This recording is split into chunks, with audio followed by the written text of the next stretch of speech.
Ernesto Laclau and Chantal Mouffe wrote their book Hegemony and Socialist Strategy in 1985. This is a time when class compromise after World War II had resulted in the construction of welfare states in Western democracies, living conditions for many people had vastly improved, and following the counterculture hippie movement of the 1960s, numerous so-called new social movements had arisen addressing issues of inequality in realms other than class, such as the civil rights, feminist and environmental movements. The early 1980s marks the moment when this unprecedented economic growth and expansion of welfare states in Western democracies begins to slow down, and right-wing neoliberal politics begins to regain in strength. So in this historical context, Laclau and Mouffe set out to evaluate where Marxism went wrong and what the left can do to remobilize. Their work is one of the first in post-Marxist political theory, and it's significant for two reasons. First, it critically re-examines Marxist theory and it points out a number of foundational flaws in Marx's reasoning.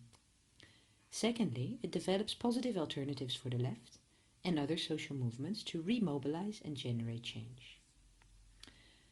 So, writing over 100 years after Marx, Laclau and Mouffe ask why Marxism has failed to achieve its goals and propose a way ahead for the left.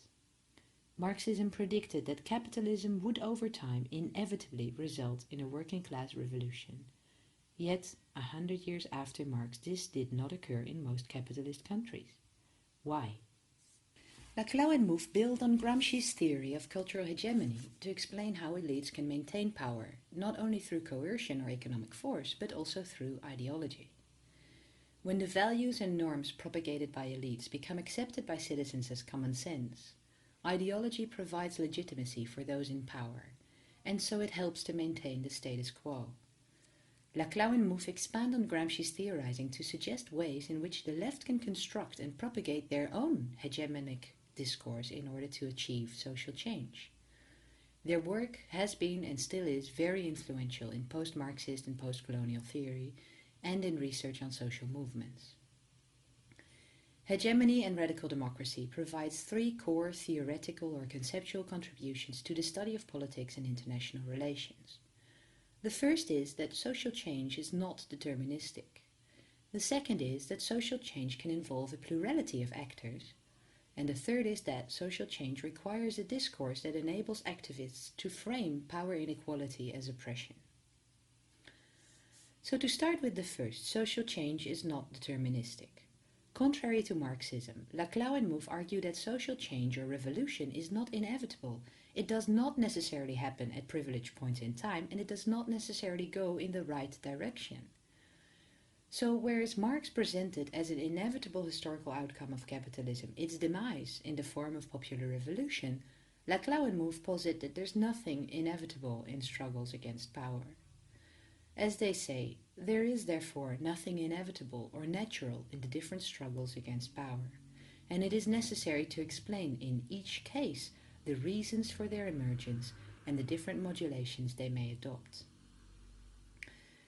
So that the outcomes of power struggles are indeterminate, therefore means we need to explain when, why and how social change is successful, and when, why and how it is not. So for example, we need to understand why feminist, civil rights and environmental movements are successful at some points in time but not in others, and we also need to understand reversals of social change and non-change. The second is that social change can involve a plurality of social actors. So again, contrary to Marxism, Laclau and Mouffe argue that there is not a single privileged actor, such as the working class, that will bring about social change. They argue that with increasing social complexity, an antagonism based purely on class will not be sufficient to mobilize enough citizens to generate social change, and hence they propose a more pluralist approach to politics. Which brings me to their third contribution, which is that social change requires a discourse that enables activists to frame power inequality as oppression. This really is Laclau and Mouffe's core contribution, and it consists of two steps. The first step is that Laclau and Mouffe argue that creating antagonism helps to achieve social change because it helps to mobilize people. But increasing social complexity during and after the Industrial Revolution means that it is the construction of such an antagonism that becomes the crucial problem of politics. Because there is now such diversity of social groups, they can no longer be easily divided in two opposing camps, such as the bourgeoisie and the proletariat. And hence the challenge for those seeking to achieve social change becomes to find a story that constructs a new antagonism that is capable of mobilizing multiple social groups under one umbrella. Secondly, Laclau and Mouffe argue that in order for such a story to have the capacity to actually mobilize people, it needs to also construct the antagonism as constituting an inequality of power, subordination as they call it, and as constituting an unjust inequality of power, which is then oppression. So in order to argue for the antagonism to be unjust, so as to frame subordination as oppression, the story needs to connect to a broader, already existing hegemonic discourse. For example, inequality of power between men and women has for the most part of history not been considered unjust. It is only when the idea emerges that all humans are equal that a struggle for gender equality, and for that matter struggles for race, age, sexual, etc. equality, becomes possible. So you need the larger story in order to frame your own story as a struggle. This is where what Laclau and Mouffe call the democratic revolution reveals its importance. In order to be mobilized in this way, the democratic principle of liberty and equality first had to impose itself as the new matrix of the social imaginary.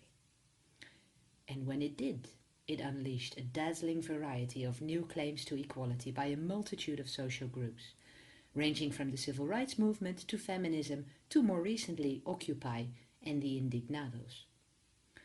Therefore, the central problem that Laclau and Mouffe analyze in this last chapter of their book is to identify the discursive conditions for the emergence of a collective action directed towards struggling against inequalities and challenging relations of subordinations, and to identify the conditions in which a relation of subordination becomes a relation of oppression and thereby constitutes itself into the side of an antagonism.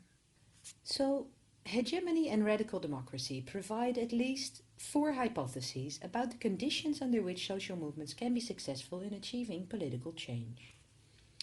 The first one is the power of hegemonic discourse. Laclau and Mouffe suggest that social movements that are successful in constructing an antagonism that highlights power inequality between social groups subsequently link it to a pre-existing and accepted discourse that argues why this power inequality is unjust, and use that to mobilize support for social change are more likely to successfully achieve social change. The second hypothesis is the need to be agile. Laclau and Mouffe describe how the democratic imaginary of equality shifted from socioeconomic classes to new areas of power inequality with the new social movements of the 1960s and the 1970s. This is really a beautiful illustration that democracy is a moving target.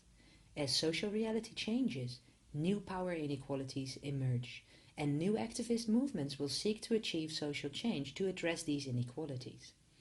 Therefore, social movements that are agile and that are able to adapt to changing social realities are more likely to be successful. The third hypothesis is the need to collaborate, or to work with social diversity.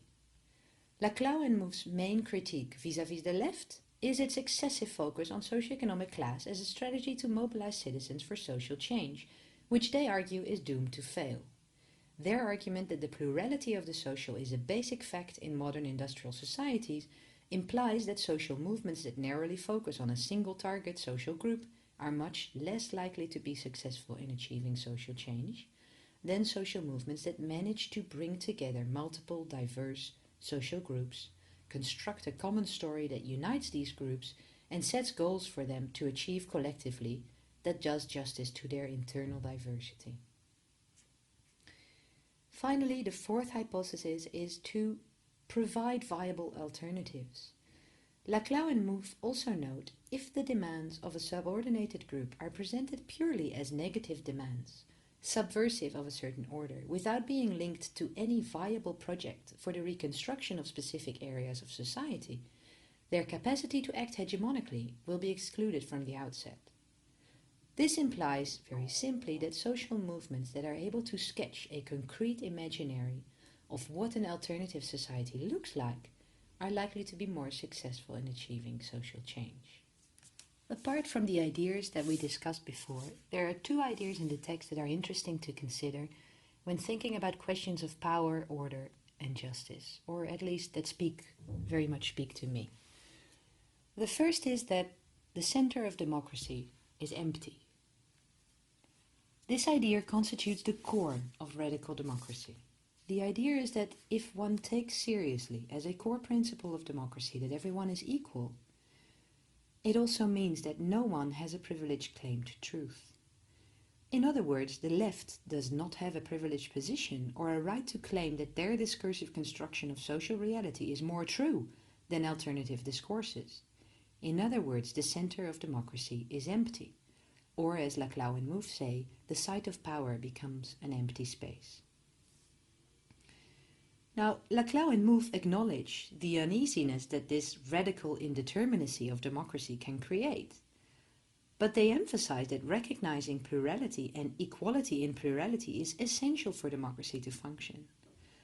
So, they say, for the defense of the interests of the workers not to be made at the expense of the rights of women, immigrants, or consumers, it is necessary to establish an equivalence between these different struggles.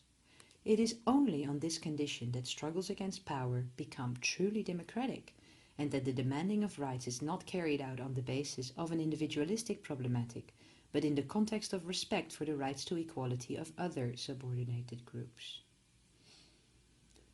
The second idea that speaks to me in radical democracy is who decides what is just and unjust, or legitimate and illegitimate inequality of power. Laclau and Mouffe distinguish relationships of unequal power in which both participants don't question the power imbalance, which is what they call subjugation, from relationships on unequal power where participants question these relationships, which is what they call oppression. From, a third distinction, relationships of unequal power where external actors to the relationship question the relationship, which they refer to as domination. This threefold distinction is very helpful in distinguishing legitimate or just imbalances of power from illegitimate or unjust imbalances of power, and in questioning who decides what oppression is. So regarding the first, the distinction between subjugation and oppression is important. There are many areas in life in which we accept unequal power relationships, such as your supervisor at work, parents and children, etc. That doesn't mean that we are unequal as human beings, but that in that particular social configuration we accept the unequal power relationship as having some degree of justification or legitimacy. We also have norms about what is appropriate and inappropriate use of power in these relationships. So, for example, we find it acceptable that parents forbid small children to be out on the street at night. We don't find it acceptable that parents hit their children. Likewise, we find it acceptable that our supervisor at work assigns us work tasks, but we don't find it acceptable that our supervisor tells us who to vote for. Of course, and here is the crucial point, these norms change over time and they are different in different cultures, again highlighting that what constitutes oppression is not fixed. Secondly, these distinctions also help us question who gets to decide what constitutes just legitimate or unjust illegitimate imbalances of power. Returning to the example of the employer-employee relationship, viewed from the outside, external actors may still view this relationship as domination, even if the actors involved may be all right with it. If a social movement subsequently develops a discourse that frames this relationship as oppression, this can lead the actors involved to start questioning the relationship and subsequently feel oppressed by it and seek to change it. So a large part of the work of the new social movements has been to frame a story in which relationships of subjugation, hitherto perceived as legitimate, became questioned so that the people involved also push for change. The civil rights movement and feminist movements are a good example of this. But it also poses an interesting moral question. To what extent does one have the right to convince other people that they are in a relationship of oppression.